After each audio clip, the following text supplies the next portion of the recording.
Hi there and welcome back to my channel. This is Sean, the Honest Book Reviewer. In this video it's all about February, all the books I read for the month, from the first book to the last book. I'll go through each in order and give a brief description of how I felt about each book. Let's get started now. The first book was The Librarians and the Mother Goose Chase, written by Greg Cox. Look, I like this book a lot. It's the second book that's based on the TV show The Librarians. I've not watched the TV show yet. I really want to, and it's all because of these books. This book was so fun. It's got adventure, daring, action. It's got some quirky characters, some quirky events. It's got serious things in there as well. It delves into a bit of history as well. This book though is a little bit dark as well, and it's based on the Mother Goose nursery rhymes. And I like the way the author takes those nursery rhymes and twists them. Makes them a bit sinister, a bit chilling, a bit dark. It's great invention in this story, and it must have taken a lot of planning to do that, to take certain nursery rhymes and make them into something else. I like the way it's done. It just adds something to this story. It just makes everything in this book so gripping, I think. Having those nursery rhymes at the heart of it also makes it more chilling, because nursery rhymes you think of as being innocent, as being pure. But they're not in this book. There's something behind them that's chilling, that's linked to dark things, dark magic, linked to kind of dark intentions, and I like that in this story, taking that and turning it into something else. So a great book, a great story, the second book based on this TV show, and I did read the third book also in February. The next book is The Underhanded, written by Adam Sikes. It was an arc read for me. Now I did enjoy this. It's a spy action type book. Got a great conspiracy, quite big conspiracy in the story. There's good things in this story. At the start of the book, it's quite gripping. There's a quiet start to it. We meet the protagonist, and it all seems very quiet, quite placid actually. And then something big happens in a big event. That coincides with the introduction of a second character, the second main character in the book. So their first meeting is quite mysterious. Then this big event just happens suddenly. That contrast between kind of this quiet beginning to the story, that big event, is very shocking and very gripping, and it drags you into that story. I do like in this book how the protagonist is an ordinary person. He's a history professor, and he's just dragged into this big thing going on, this conspiracy, these big events. He's dragged into it. He doesn't want to be. He's got no choice. And I like books that do this. It reminds me of Robert Goddard. Robert Goddard writes books where ordinary people are dragged into events that are bigger than they can handle. They have to learn how to handle it the best they can. It happens in this book as well. That part was very well done. There's cat and mouse elements going on in this story that are well done as well. But other things, not so much. So the villains in this piece kind of feel like cartoon characters. They're just overdone, I think. They're too big. They're too powerful. Just the way they're detailed in the story makes them feel cartoonish a lot. And also some of the reactions by our protagonist. Even though he's a good character, some reactions later on in the story don't gel with who he is. They're not consistent. So a few things in there, not so well done, but overall, it's a fun book. It's enjoyable. It is gripping. There are some parts that are a little bit chilling as well, and I think that many readers will enjoy this. I then read In the Woods, written by Tana French. Now this was one of the 12 books chosen for me to read in 2024, and I enjoyed this a lot. It was amazing. Everything about it is just perfect. The setting, the characters, the mystery. I mean, everything about it just feels so real, so lifelike. Every character feels real. Every character, big and small. It is a crime mystery. Now, one of the interesting things about this book, even though it's a crime book, it's a mystery book, most of it is focused on our investigators, on their lives, how they're feeling, how they're coping with things, and one of them in particular, more than the other. In some crime books, when it tries to focus on the protagonist, the main investigator, it's not done so well. That's because of tropes. In so many crime books, especially crime series, there are so many tropes that are built around that main character. There are some tropes in this book with the characters, but you don't feel like they're tropes. That's down to how it's written. The book's written in such a way that everything feels fresh and new, and everything just feels perfect. That's down to the character development. It's down to the mystery itself. It's down to how it all unfolds. How we have certain characters that take your attention in certain ways, And that just allows you to step away from those main characters every now and then. When you come back to them, they just feel genuine, consistent, and fresh. Everything about this book is just perfect. It's a great book, and I can't wait to read the rest in this series. I really want to read this series. I want to read it this year. I don't know if I'll read them all this year, but I really want to try to because this book was so good. The next book was The No. 1 Ladies Detective Agency, written by Alexander McCall Smith. And this is another one of the 12 books chosen for me to read in 2024. It's a cozy mystery. And if you follow my videos, you know that I like cozy mysteries a lot. I read a lot of them. I adore cozy mysteries actually, of all different types, whether it's themed, whether it's general cozy, whether it's a slight cozy mystery or a true cozy mystery. I enjoy many cozy mysteries of all different sorts. This book, not so much. The cozy mystery element, well, there's not much mystery in there. I would hesitate to even call it a mystery at all. The cozy elements, there are some there, not many, and when they are there, they feel forced to me. They don't feel organic, they don't feel natural in the story. This is a book that I wanted to enjoy more than I did. I've read other books by the same author, and what I've found with this author is his books are sometimes just sickly sweet. They're overly sweet, and when they're overly sweet, it doesn't feel natural, it feels very forced. So this is an author that sometimes just doesn't have that tact, I think, that kind of touch to make things not forced in a story. They're not awful stories though. They're not terrible, they're not amazing. They're just good stories. So when you read them, you do enjoy them to a point, but they're not amazing for me. I do want to read more in this series though, so I'm a type of reader where I start a series and I have to finish it. And I've done that with other series where I haven't liked the first book or the second book, but I've read more in the series, and maybe there are books there that I really enjoy later on in the series. Maybe that will happen with this series, who knows. But I do want to go back to this series eventually. I'm not dying to do that. It's not a series I'm going to read straight away, but I do plan to read the rest of the series at some stage. So this book, not an amazing book for me. I know there's many people out there who love this story, but for me, wasn't that great. The Last Devil to Die, written by Richard Osman. It's book 4 in the Thursday Murder Club series. A great series, and I thought I'd love this book. I did like it, I didn't love it. I wanted to like it more, but I couldn't. Why? Because of the plot. The plot to me felt like it was taken from prior books. Just a plot ripped from prior books, changed a little bit, and then put into this book. I got that feeling, but there are good things in this book. So there are emotional things, very emotional actually. And it's kind of building up from previous books in this series. What's going to happen in this book? I won't tell you what happens, but there are strong emotional moments in the story. They do pack a punch, but things like that, even though they're powerful in a book, they can't save the whole book because the whole book is not that good. As I said, it felt like a copy of prior books in this series. That's a shame because the characters in this story, I adore all the characters, all of them. Even 2 new characters introduced in this story, and I found them both wonderful for different reasons.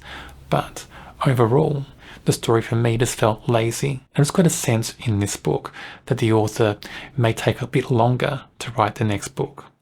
Got that kind of feeling with this book. It may just take the author a bit longer to come up with a fresh plot. And sometimes that happens, I guess, in a series. I mean, this is the 4th book in a series. And the characters are a kind of certain type of character.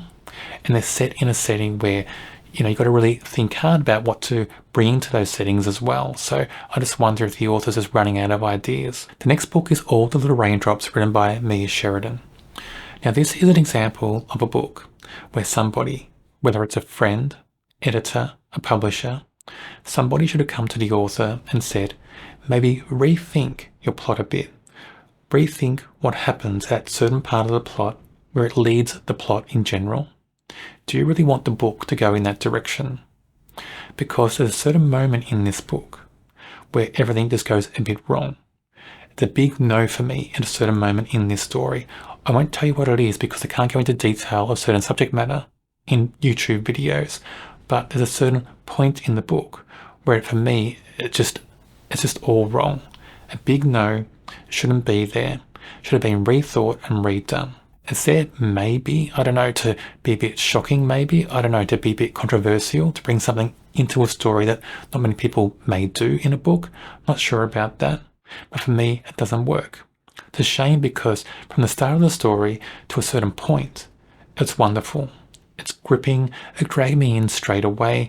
The setting, those characters, what they're going through, the doubt, the mystery, the fear, the anxiety, all these things that are coming through those characters' points of view at the start of that book is just wonderful. You get to a certain point, a big no happens, then after that, I don't know, it falls apart a little bit in the story. Trying to bring a romance angle into a book where you shouldn't just felt wrong to me. And for me, it just kind of ruined the story almost overall. So from a great start to a certain point, a great book, but after that, not so good. If you want to read it, if you feel like you must read it, go out and read it. I don't know, it just felt wrong to me at a certain point. Silver Nitrate, written by Silvia Moreno-Garcia. It's meant to be a horror. There are small horror elements in there, not very strong at all. This book kind of felt like the author didn't want to give everything to it. It felt like the author was holding back in many aspects. That's a shame because there is so much about this book that is good. The two main characters are wonderful.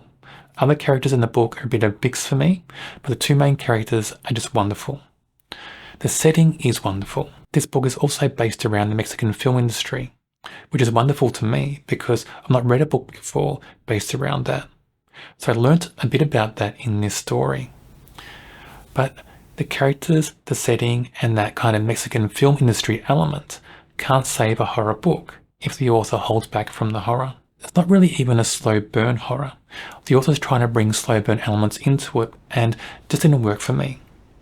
The book itself, the start of the book, a long introduction, very slow.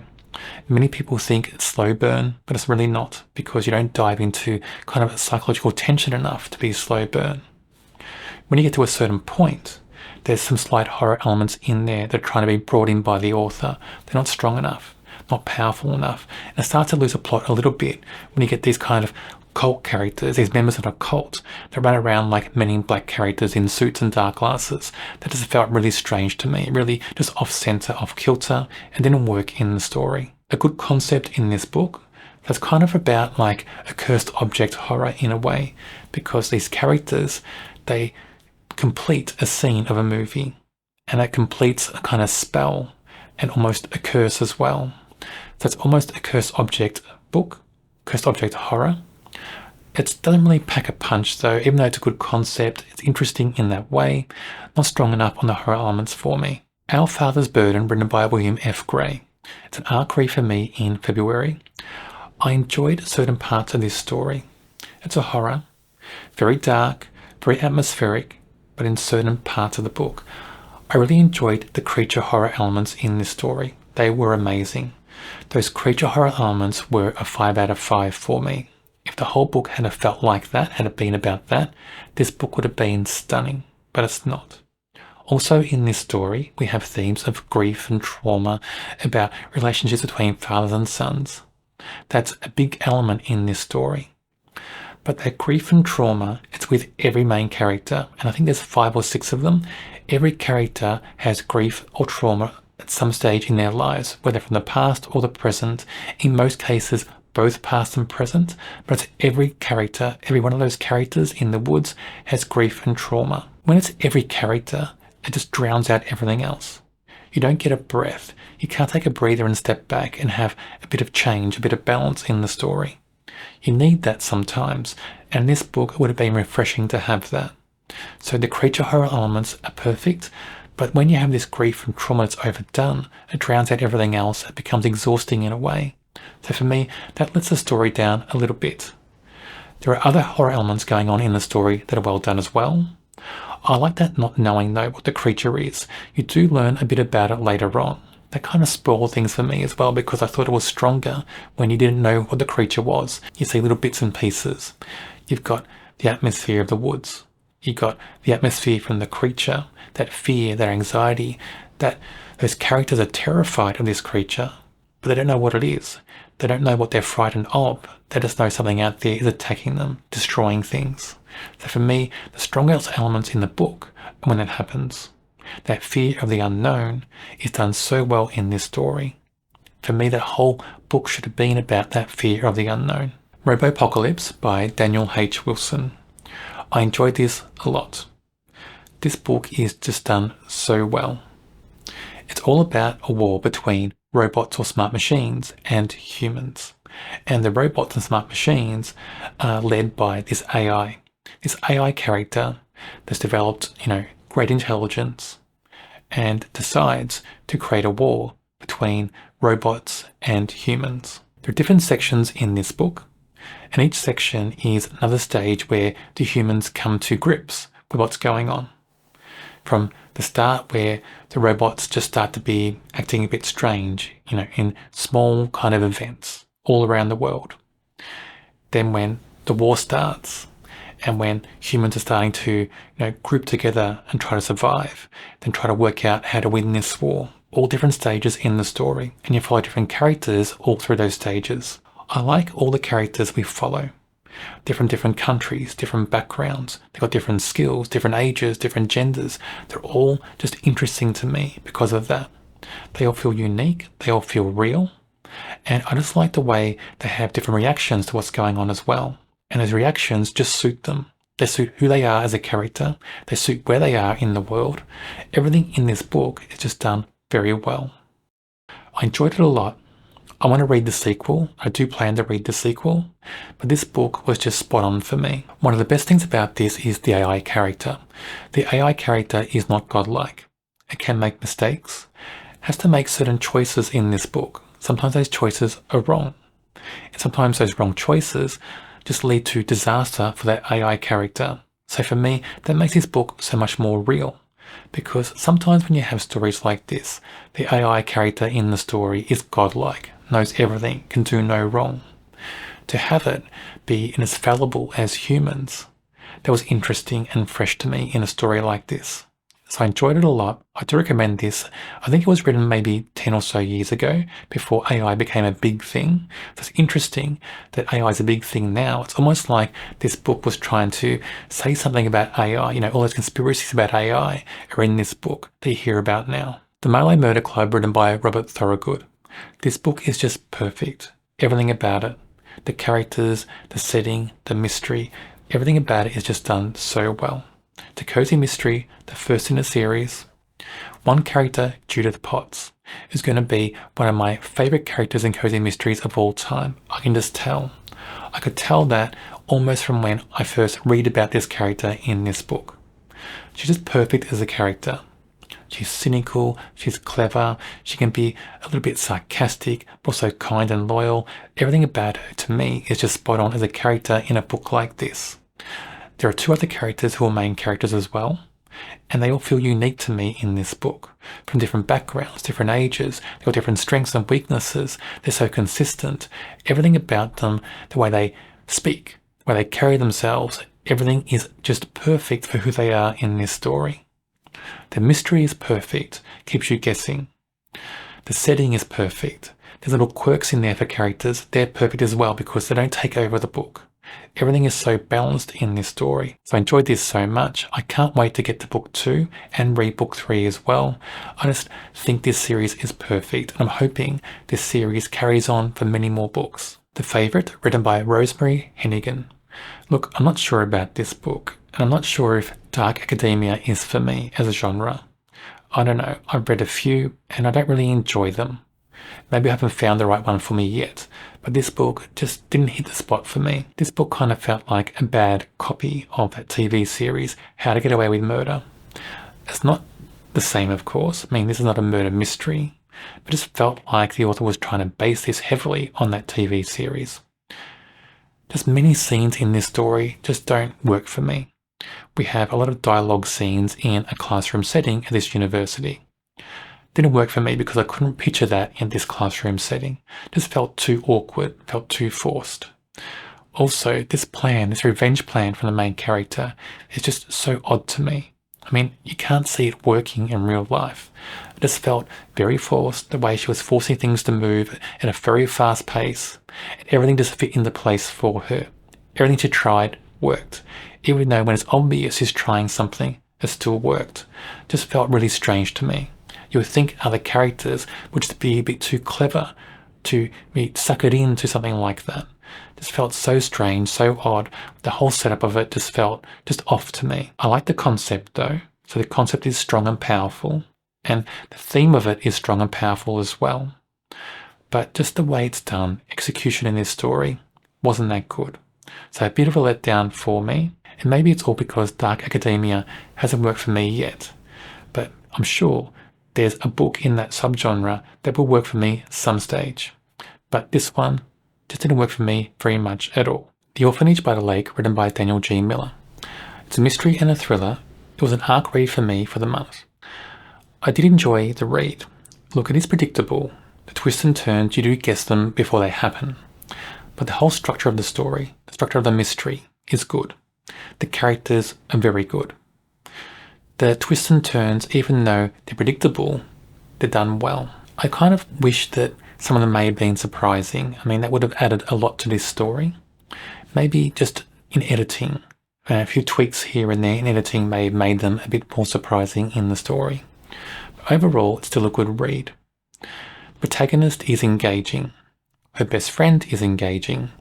Their interactions feel real. They feel like they're real friends. Other characters in the story are engaging as well. And I do like the way in this book how you don't get the full picture of characters early on. You learn more about them as the book progresses.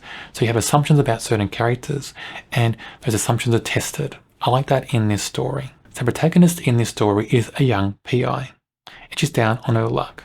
She's hoping for a big case to get some more money, because she's wondering how long she can be a PI for with small cases with no money coming in. I felt a bit like Kinsey Malone in that way.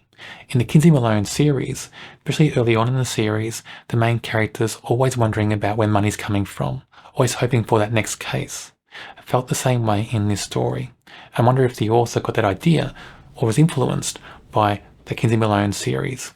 But anyway, this book is enjoyable. It is engaging. There are some good elements in there. It's great structure, a great mystery, great characters, a great setting. And I would read more by the same author. 5 Nights, written by Rachel Wolf. It's another arc read for me for the month. Now this is a closed circle mystery and has a small footprint, and that small footprint is a luxury cruise ship.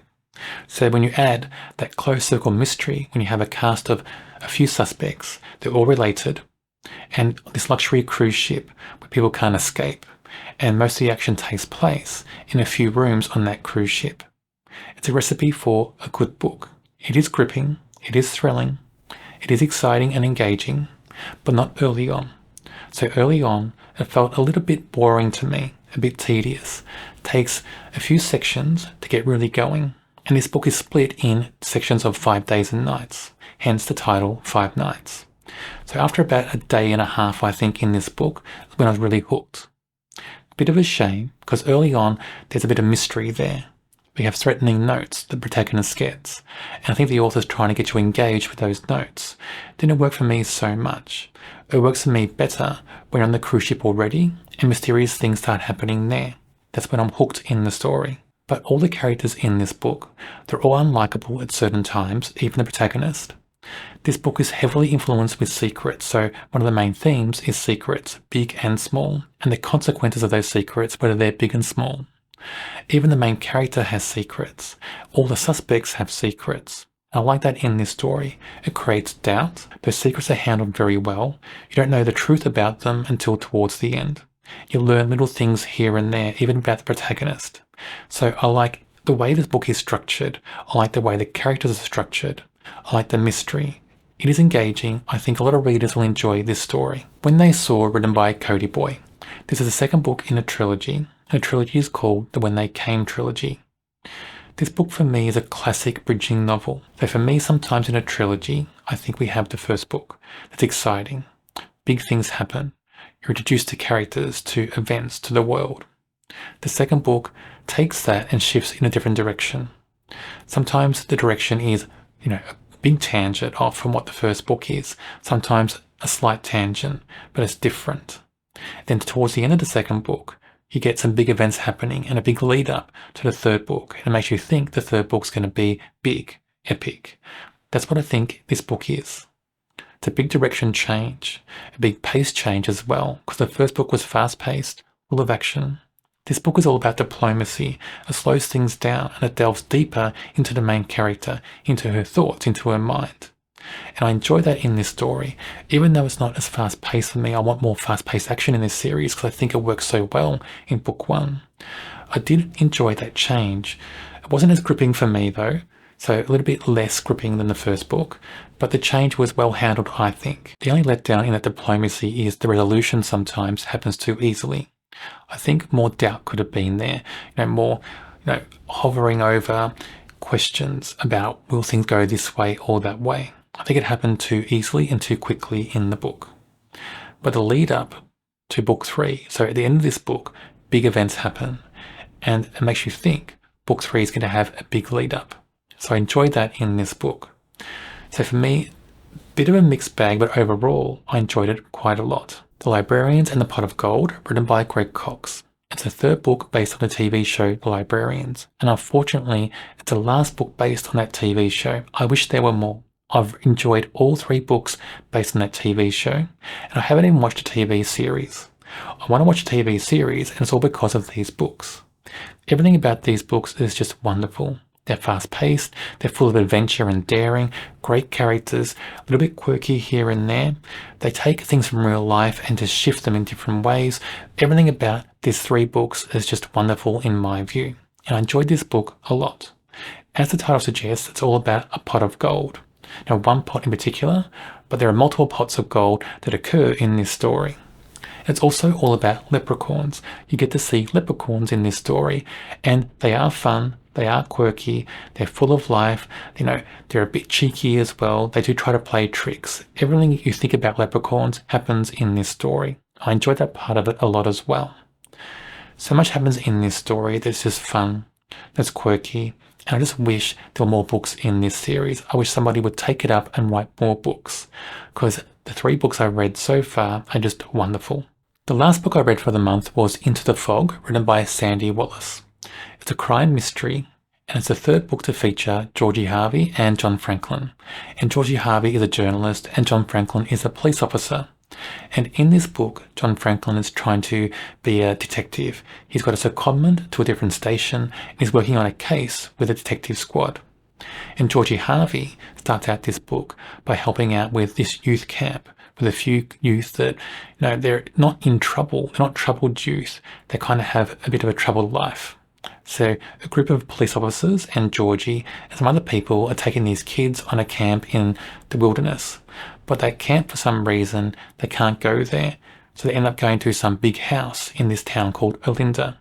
And Olinda is in this forest area, and it's not too far out of Melbourne, Victoria. This whole book centers around 3 kids who vanish in the woods. We have a teenage girl, I think she's about 13 or so, and her 2 younger brothers. They vanish in the woods. And of course, we have cold weather at night. They may not be dressed for cold weather, so people are scared that they may suffer from exposure in the woods. So we have that tension, that build up because of that. And we have the atmosphere of the woods, because when it's dark, it's really dark. So all that just helps build up something in the story, but for me it's a bit repetitive. We get the same thoughts from characters over and over in the story, the same fears, the same worries. They feel real, but they're repetitive. Every character feels or thinks the same thing. So more repetition in the story because of that. So for me, that was a bit disengaging in the story. But there are good parts to this story. And we had points of view chapters from Hannah, the teenage girl. And her chapters are very gripping, sometimes very chilling, because certain things happen to her in this story. I won't go into what they are in this short description, but they're quite chilling, very gripping, very engaging, and hooks you into that part of the story very much. But I think in this book, the author held back a little bit from certain things. I can understand why, because there might be a fine line with how far you go in certain kind of themes and subject matter in a book like this. So I get that choice, but for me, it kind of just made it feel not real. It made certain characters in this book just feel not so real and so lifelike, because there was that stopping point with behaviours and actions. So even though it's a good story overall, for me, not as good as previous books in this series. There you have all the books I've read in February. Almost every book discussed in this video will have a longer form book review on my channel at some stage. Some may be there already, some in the near or far future. How I release videos is not based on my reading order. It's kind of released almost on a whimsical pattern. I record many videos and then I'll decide what to release at a certain time. Sometimes based on what I think I just want to release at that moment. Sometimes it's based on the series I'm reading. Sometimes it's based on the fact I want to release some books I really enjoyed a lot, or books I didn't enjoy that much. So it's quite whimsical in a way. There's no pattern to how I release my videos. But rest assured that almost every book I talk about or every book I've read will get a book review at some stage on this channel. On my channel, I review books of all different genres. Check out my channel and subscribe. On the screen now is a link to a video for another book I'm sure you'll enjoy.